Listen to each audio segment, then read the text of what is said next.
What's up, dedicated Dragon Ball denizens? I'm Ryan, and we're here with our final special edition episode of the Hawks Dragon Ball Nest. Now, for those of you that don't know, my master's degree is in sport and performance psychology. I love to help us get to being able to perform at our best using our mind. I'm like a physical trainer for your mind. So I want to communicate some of these evidence-based mental skills practices to help you do the best you can in your regionals. So this time we are going to talk about imagery. It'll be kind of more an overview and an intro.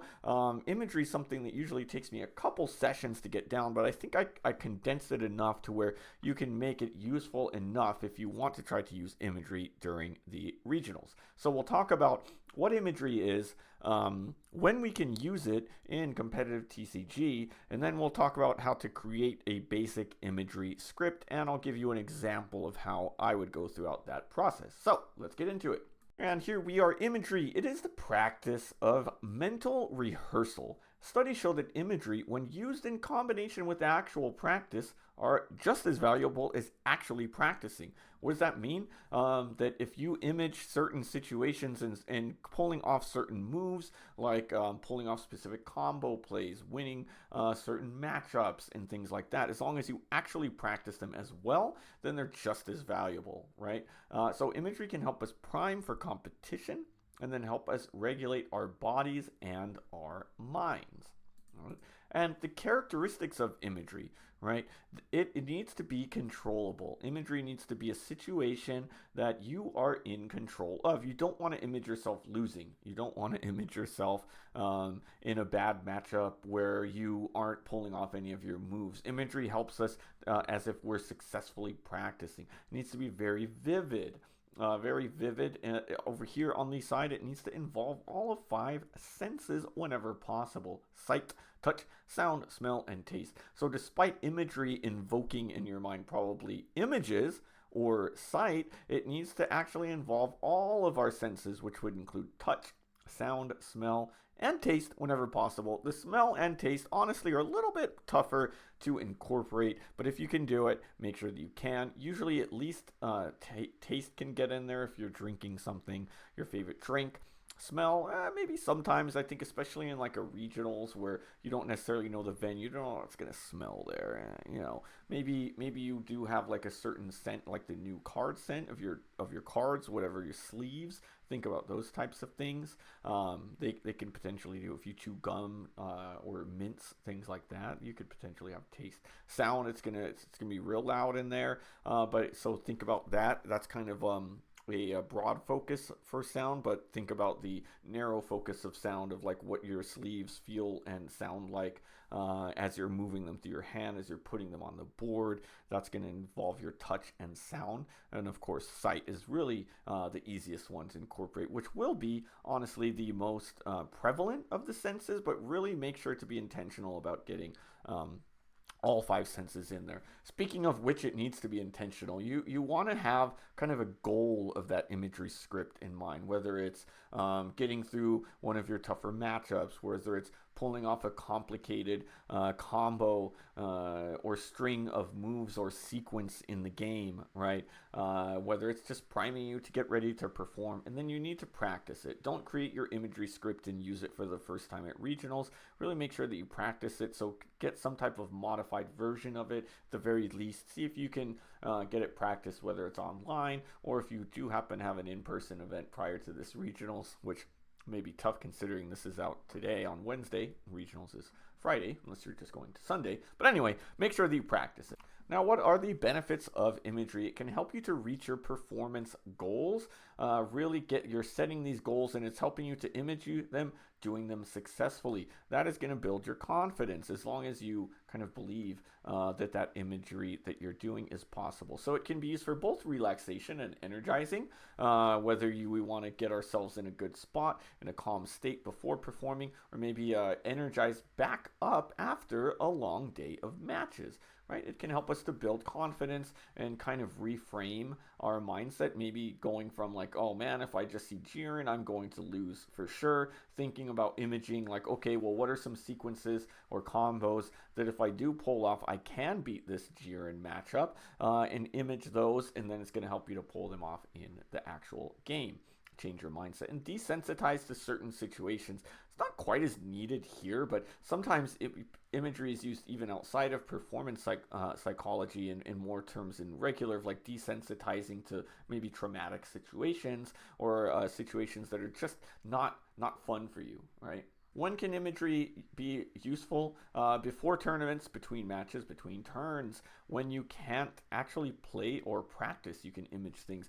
Some of the best plays, you might ask them, like, how often are you thinking about playing TCG? How often are you thinking about it? And they're probably like nonstop, like imaging naturally. A lot of people image naturally in their heads, and they're just thinking about, okay, what are some cards I could play if I were to play this card? What's my opponent going to do? They're naturally constantly imaging in their head, even when they're not playing either on the online client or in person.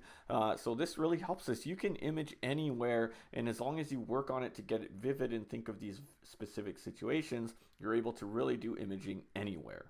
Now let's talk about creating an imagery script. I say to script because usually we want to actually write out that entire situation like as if it's a little short story, like a little nonfiction short story. So you're going to create that as a script, and before you do that, you're going to brainstorm some of the specifics of the scene and the situation, which is what we're going to do right now. I'll give you a little quick example of one that I might do, and then we're going to think of the 5 W's: who, what, when, where, and how, as well as making sure that we're going to use, of course, all 5 senses. Make sure that it is fully in your control, and then also it needs to be believable by you. It doesn't actually matter if your opponents or you or your friends think it's believable. You need to be able to believe it fully, or else you're not going to be all in on that imagery script, and you're not going to believe it when you're going into battle. So make sure that it's something in that regards, and you need to be able to get through that full script mentally. You don't want to get halfway through and then think, oh man, what am I supposed to do next?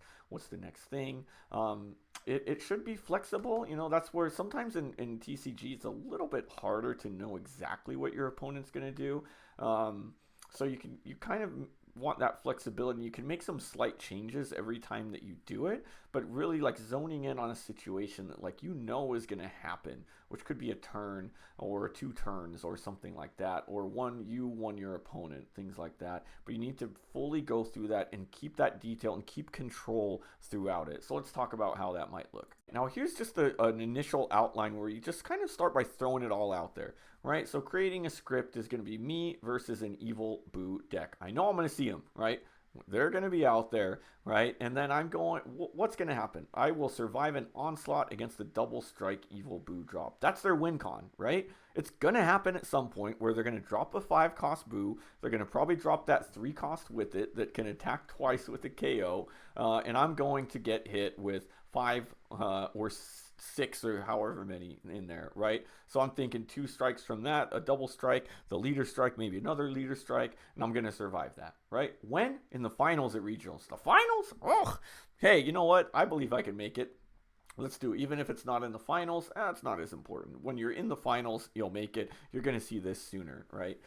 So where is this at? Pasadena Convention Center. That's the regionals I'll be at. Hopefully it's not against you.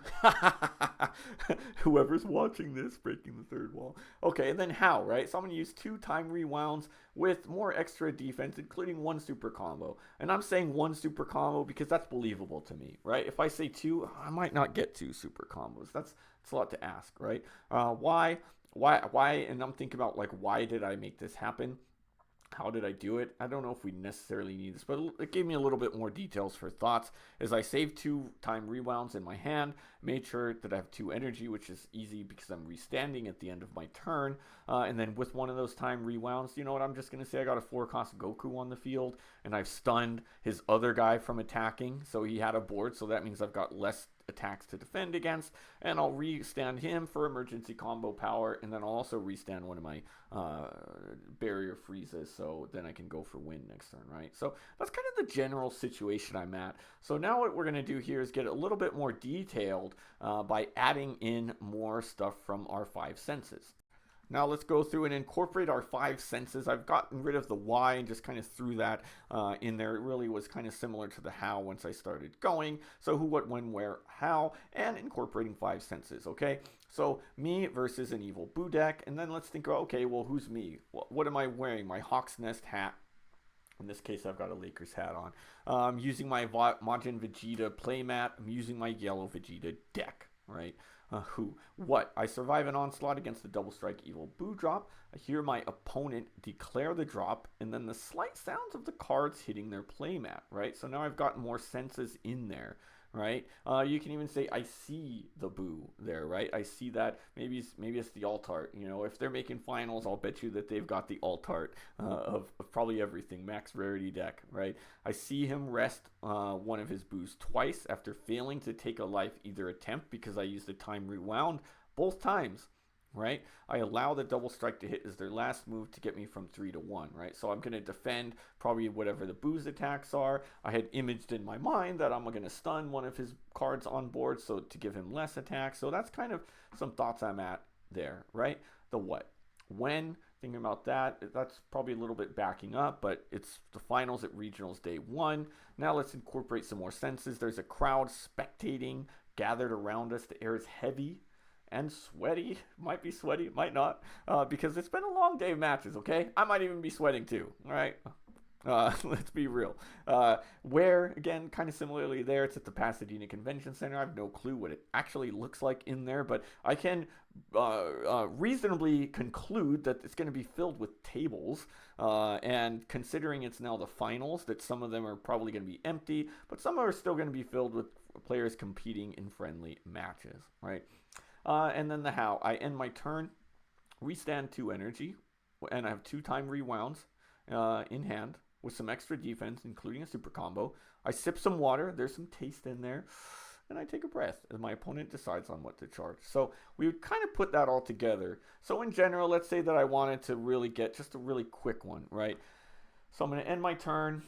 Here, we're at the regionals. It's really loud. I look around for a second as I'm thinking, you know, making sure and checking that there's nothing else for me to do on that turn. I've stunned one of his cards with my Goku, and I've eliminated some of his cards with my Frieza on board. That took 6 energy for my turn. I was at 6 charge. You know, we'll say that, okay?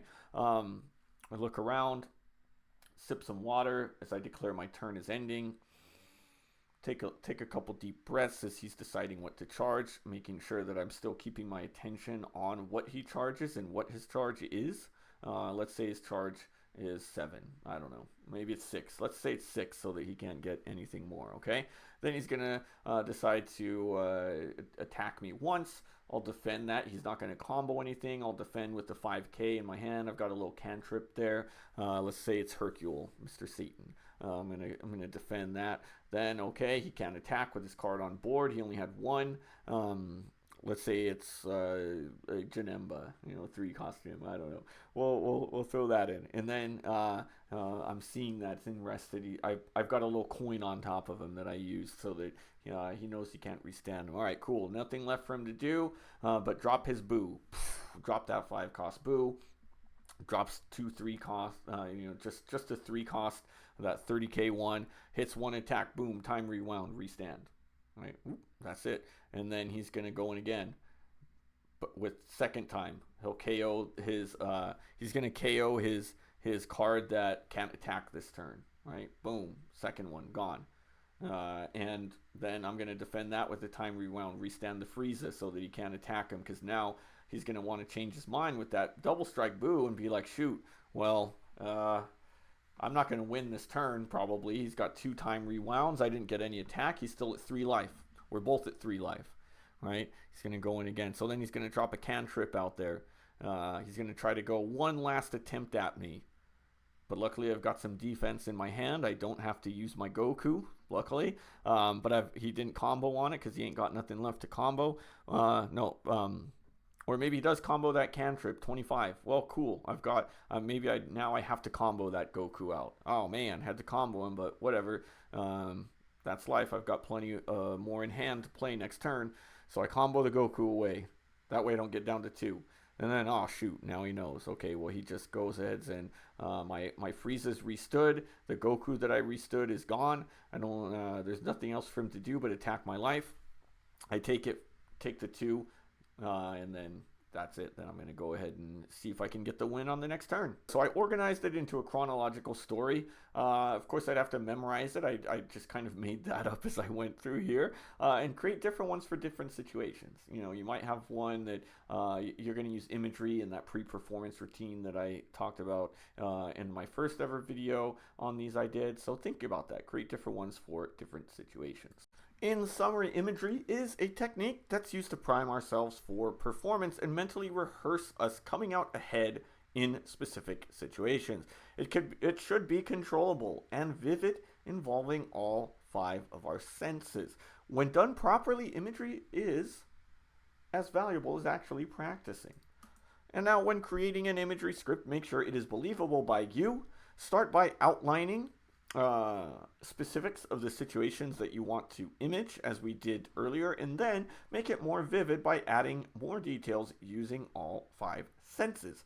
And then once you outline it, turn it into a chronological script, then practice and revise it as necessary. And that's going to do it for this last of our special series of mental skills trainings to prepare you all for your regionals. Hope you enjoyed these. Hope that these were valuable. Let me know how you use them if you're competing in regionals. Let me know if they helped you out at all and how. And let me know how I can improve these if you want to have anything similar like this in the future. If you liked what you saw, make sure that you hit that subscribe button to become part of the Hawk's Nest, as we are, as always, a fabulous flock of fearless folks who love to do what we love.